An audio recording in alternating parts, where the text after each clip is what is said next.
Mackenzie River Lodge is a fantastic brook trout and wanna niche destination in central northern Labrador. But once you're here, the modes of transportation can be tricky. What I mean by that is that to get to many of the pools here at Mackenzie River Lodge, you need to take a boat to a trailhead and then you need to walk. Now, the trails here are glorified moose trails, if they will. They follow the contour of the river. They're not very wide. They're quite compact when it comes to where the forest is in relation to the trail. Now, the trick is when you're here, you need to be sure-footed. Every step can be dangerous here because there's bog holes, there's rocks, there's roots, there's mud holes. Basically anything you can think that lives in a forest is along these trails. So take your time, use a walking stick, and you'll be able to get to the pools no problem. It helps to be in shape, in all honesty.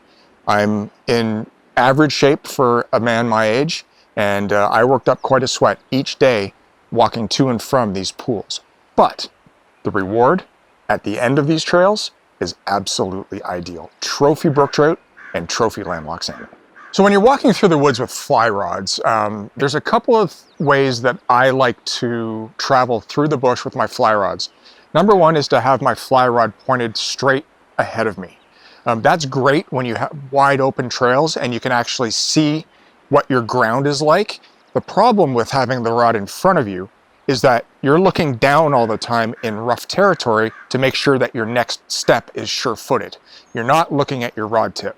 And oftentimes, while you're looking down to where your next foot's going to be placed, that rod's going to get caught in a tree or a bush and the tip's going to snap. So again, rod forward, wide open trails, sure-footed trails. The other way I like to do it, which is a lot more safer when walking through the bush, is to actually carry your rod facing backwards. Backwards, the rod actually follows your body as you go. And for most trails, even some tight trails, it's going to follow and not have any problems. You're going to be able to get to A to B without any problems at all. The problem with this is this connection right here from your fourth ferrule and your fly line. That often gets caught on twigs or broken off branches or bushes. And what happens is this ferrule will pop out, or the middle ferrule will pop out, or you'll snap your tippet and lose your fly.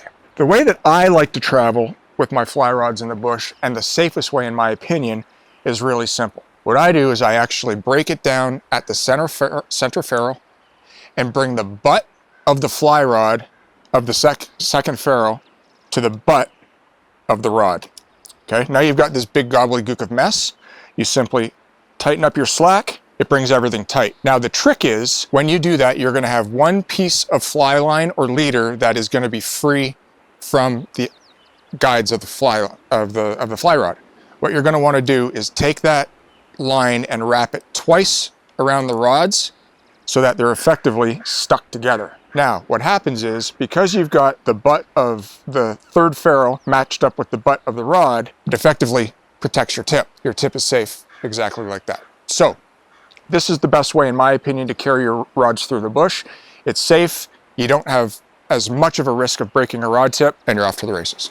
So we've come down to this widening of the Mackenzie River, and this is the exact spot where it goes from the river proper into a lake behind. And what's interesting is down this chute, there's a big back eddy that's formed right below me. I can see down into the back eddy, and there's a bunch of brook trout that are milling around. So we put Will at the base of the back eddy, and he's gonna try a bunch of different things to see if he can get any of these fish to eat. This is super cool. When you can see it happening, it's awesome. Nice.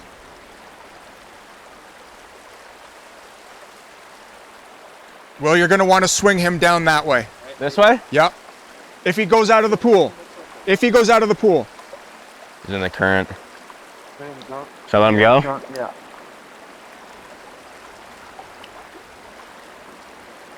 I got him out. If he pulls left, you go right. If he goes right, you go left. I'm walking back. That's a big brook trout. Take your time, pal. I am.